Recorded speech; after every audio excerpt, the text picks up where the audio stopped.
In October of 1943, according to one of the most enduring legends of the Second World War, a naval ship did something that shouldn't be possible. It didn't sink, it wasn't destroyed, it simply wasn't there.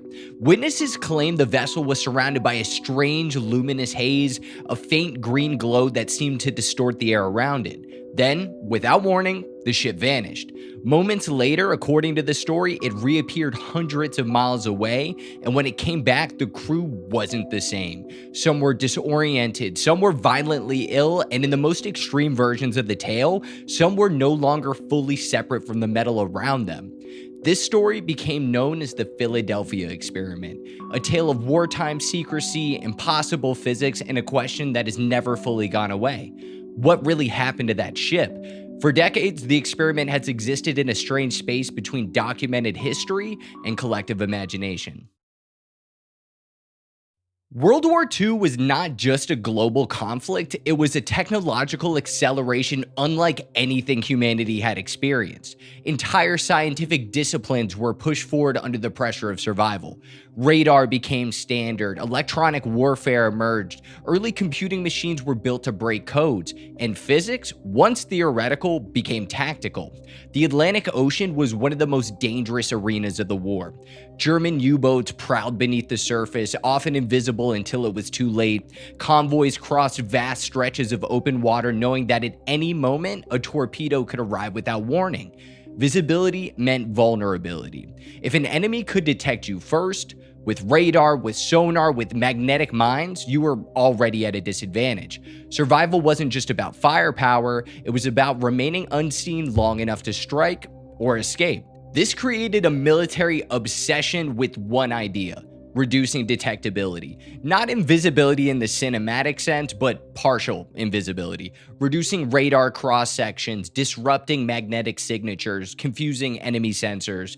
One of the real technologies used to accomplish this was degaussing, running electrical cables along a ship's hull to reduce its magnetic field. This prevented magnetic mines from detonating nearby, and it worked. And in wartime, anything that worked was pushed further. Because success doesn't just solve problems, it creates new possibilities. Electromagnetic manipulation had already proven it could change how ships interacted with their environment. And once that door opens, the question shifts. Not can we hide a ship, but how far could we push the boundary between detection and disappearance?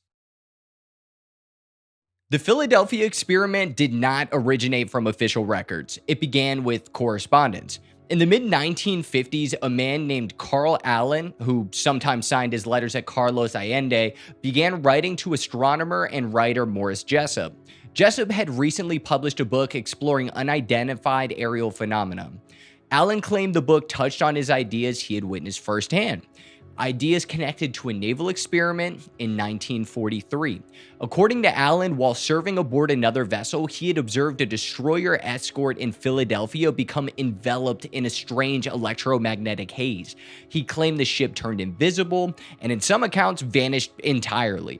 The letters were unlike typical testimony. They were handwritten, annotated, sometimes rambling, filled with technical references that mixed legitimate physics terminology with speculation.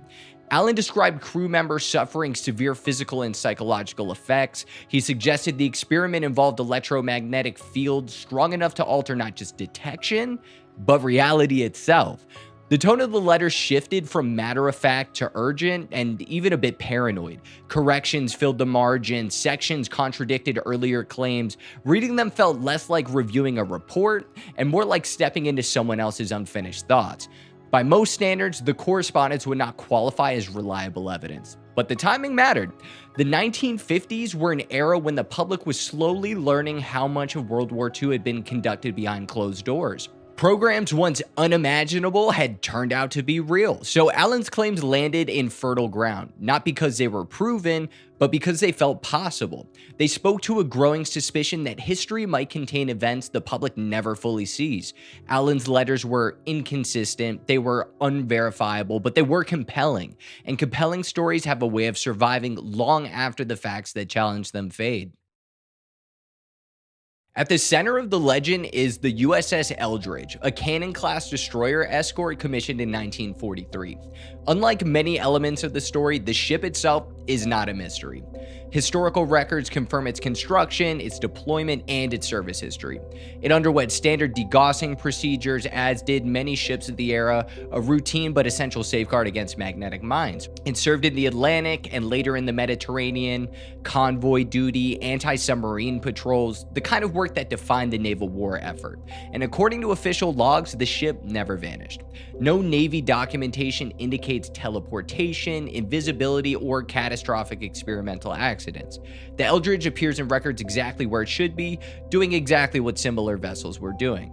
On paper, the story ends here, but it doesn't, because the absence of evidence doesn't always close a narrative. Sometimes it fuels it. Secrecy during wartime was not unusual, it was standard operating procedure. Projects like the Manhattan Project remain hidden until their outcomes made secrecy impossible. Entire research programs existed without public awareness, sometimes without even full understanding among participants. So for those inclined to believe the legend, the lack of documentation is not disproof, it's confirmation of how effective secrecy can be. And that's where the Philadelphia experiment finds its most compelling tension, because both things are true at the same time. The historical record shows nothing extraordinary, and yet the story refuses to disappear. It exists in the gap between what is documented and what people suspect might have happened outside the record. And once a story settles into that gap, it becomes remarkably difficult to dislodge. The most technical explanations of the Philadelphia experiment center on electromagnetism and field theory. The idea is not that the ship was made invisible through optics alone, it's that a powerful electromagnetic field could alter the way space, light, or radar interacted with the vessel. Some versions of the story claim the experiment involved early attempts to create a form of cloaking, bending waves around an object. Others suggest it was an unintended side effect of degaussing experiments conducted at much higher power levels. There's no scientific framework that supports the teleportation of a macroscopic object using electromagnetic fields alone, but that doesn't mean the idea emerged from nowhere.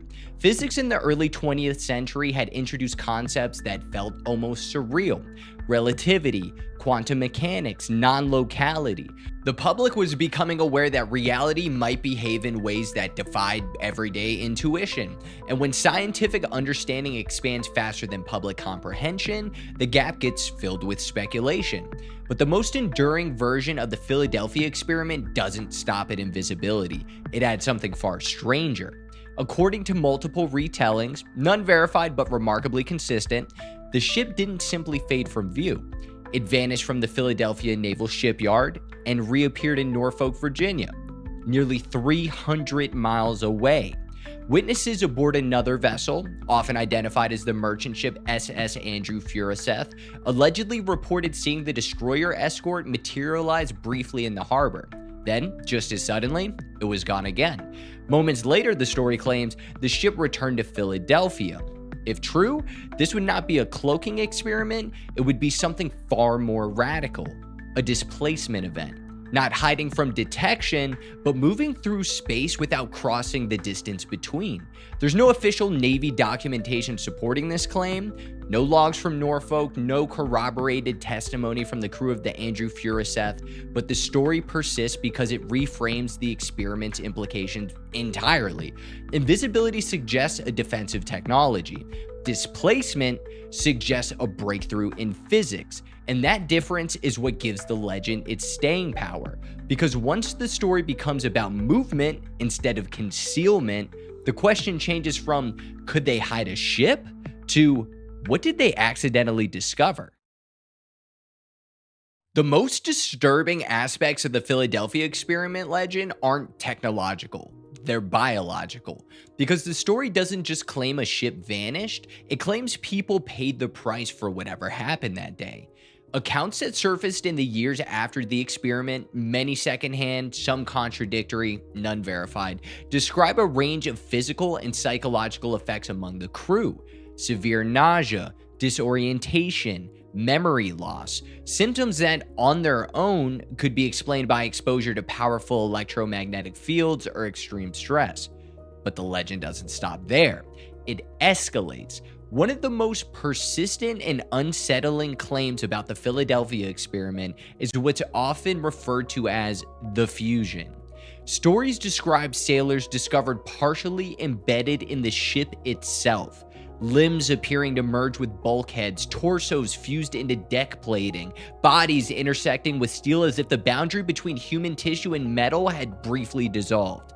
There's no evidence that such events occurred, but the imagery is powerful because it speaks to a primal fear, not death, but disintegration, the loss of integrity, the idea that a body could stop being separate from its environment. Other accounts describe what witnesses allegedly called going bananas, crew members staggering across the deck, laughing uncontrollably, unable to recognize their surroundings. Some versions claimed long-term psychological breakdowns, individuals who never fully recovered, who were discharged or institutionalized. Again, none of these accounts can be verified, but they persist because they align with something historically true. War has always produced technologies whose human consequences were not fully understood until after they were deployed. And then there are the most speculative elements of the story.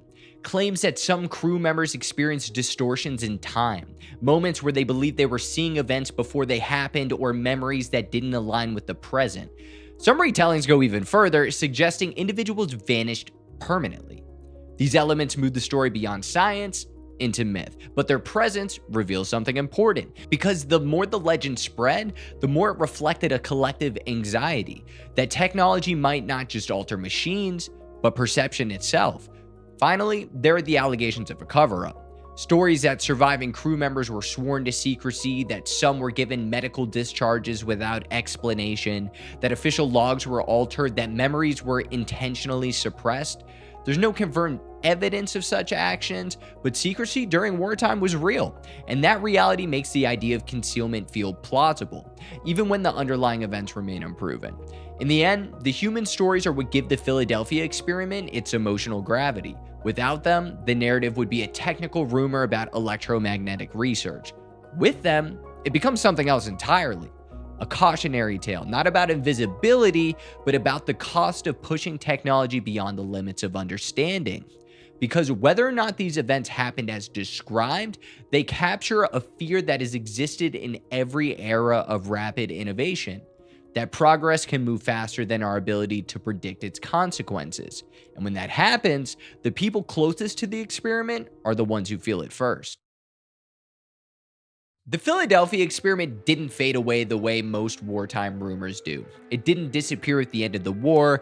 It didn't resolve with documentation. It lingered. And that's what makes it unusual, because most myths survive by being dramatic. This one survives by being plausible. It exists at the intersection of three things people already know to be true. Governments conduct classified experiments, wars accelerate technological risk, and information is rarely complete. The legend persists because it fits the shape of history. Not perfectly, but convincingly enough. Every time new documents are released from the World War II era, they reinforce one undeniable reality. Secrecy wasn't the exception, it was the rule. Entire programs operated without public awareness, some remained hidden for decades, and when the public eventually learned about projects like radar countermeasures, electromagnetic testing, or even the Manhattan Project, it confirmed something important. Not everything that happens during wartime is visible in real time. So the Philadelphia experiment found fertile ground because it didn't require proof to feel plausible. It only required the acknowledgement that history often arrives incomplete. And when people sense a gap in the record, they don't leave it empty. They fill it with speculation, with narrative, with meaning. That's why the story endured long after the individuals who told it were gone, because the details were less important than the implication that there are events we may never fully understand, not because they're impossible, but because they were never meant to be explained. Whether the Philadelphia experiment happened exactly as described is almost beside the point, because the story reveals something real, not about physics, but about how humans process uncertainty. It shows how secrecy reshapes memory, how incomplete information invites imagination, and how the boundary between myth and history isn't always a line. Sometimes it's a gradient. The experiment, real or not, became a symbol of a world where technological ambition moves faster than public understanding, of a time when the urgency of war justified risks that would be unthinkable in peacetime, and of a lingering question that still resonates today. How much of history do we truly see as it happens? The Philadelphia experiment may never be proven. It may never be fully debunked, but it doesn't need to be either, because its power doesn't come from evidence, it comes from the possibility, from the idea that somewhere, at some point, the line between theory and reality may have blurred and left behind a story that refuses to settle. In the end, the experiment is less about a ship that vanished and more about the way uncertainty itself lingers, because sometimes the most enduring mysteries aren't the ones we can't explain, they're the ones we can't quite dismiss. Thank you for watching another deep dive from around the way. Like, comment, subscribe, let us know what crazy topic you want us to cover next. Have a good one.